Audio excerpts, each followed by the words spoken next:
back in the day when I was watching all these old style climbing movies, they would always put one super strong climber in front of the camera, and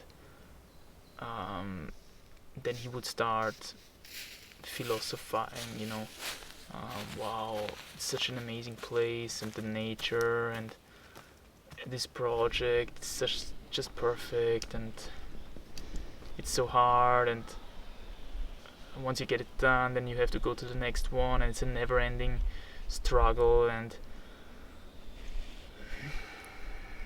I would always think, man, come on, climbing is so awesome, that's why you do it, simple as that. There's no need to overinterpret this stuff, no need to get all philosophical about it. In other places of the world, people are starving to death, you should be happy that you can do this here for a living, and now just show off some super hard, awesome climbing moves and shut the hell up, basically. Now, last time when I was here and I sent this project,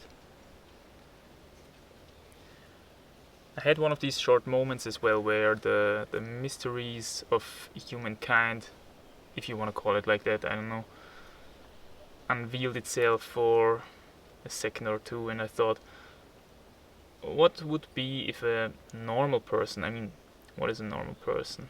Not a climber, at least. A normal person would walk past these rocks, and they would probably think, that's some nice rocks, looking pretty interesting. I don't know why these white dots are on these rocks, but a nice cave in there, maybe an animal or two in there, who knows. But it could well be that this person just walked past the major life achievement of someone else who tried his project here for years, traveling there on and off for years, waiting for the perfect conditions, getting that muscle memory going, the training, perfecting the moves, perfecting the sequence. Could well be that this person just walked past one of these projects. And it's so unspectacular. When you walk past a rock like this, it's just there. It doesn't. Nobody ever would know that it has such an intense, such a deep meaning to someone else. I was watching these documentaries once about Japanese culture and stuff like that, and in the Japanese culture they have this aspect of humankind as well, a lot actually maybe more than anyone else, because they had this samurai culture, and in order to be able to fight as a samurai, you would of course have to have some skills with the sword. You had to have the skill of movement. You had to know how to block certain attacks and stuff like that, And you would assume that after practicing this stuff for 5 years, you would probably come to a certain level, and you could probably defeat 90% of the rest of the people with your skills, because you invested the time and you know how to do it, right? But that was not enough for them. They had these forms, or they have these forms still. The martial arts itself, I think it's Aikido or what it's called. It still exists, and they have these forms, and it's all about perfection. The perfection of movement, how you move the sword in the room and in space, so to say.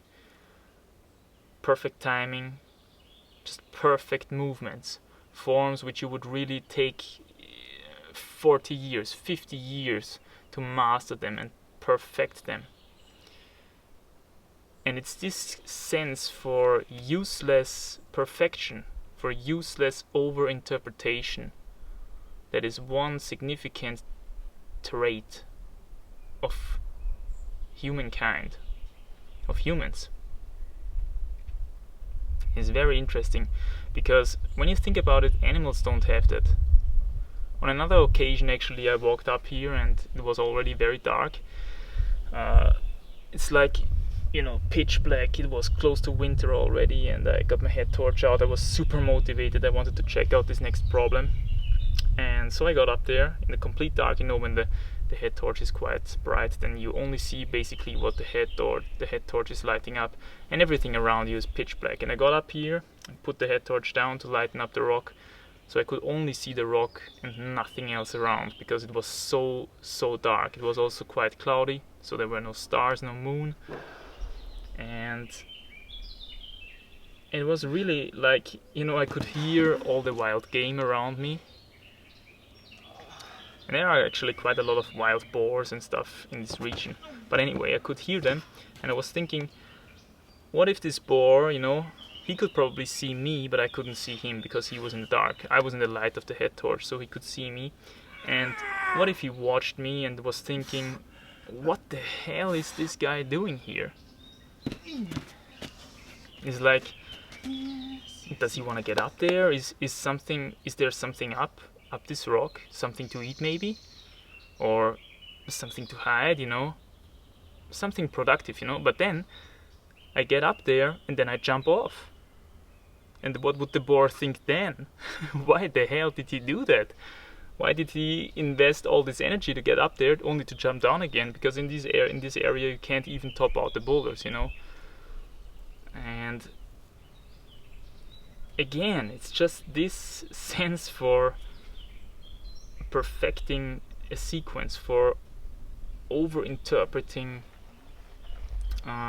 something which is actually so common, like a rock in the forest. Taking a rock in the forest and elevating it up to an incredible challenge.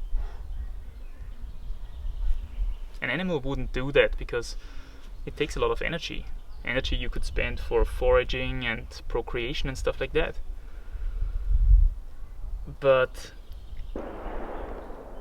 the human animal, for some reason, developed this tendency. And not everyone. It's not for everyone either. But some really show this trait.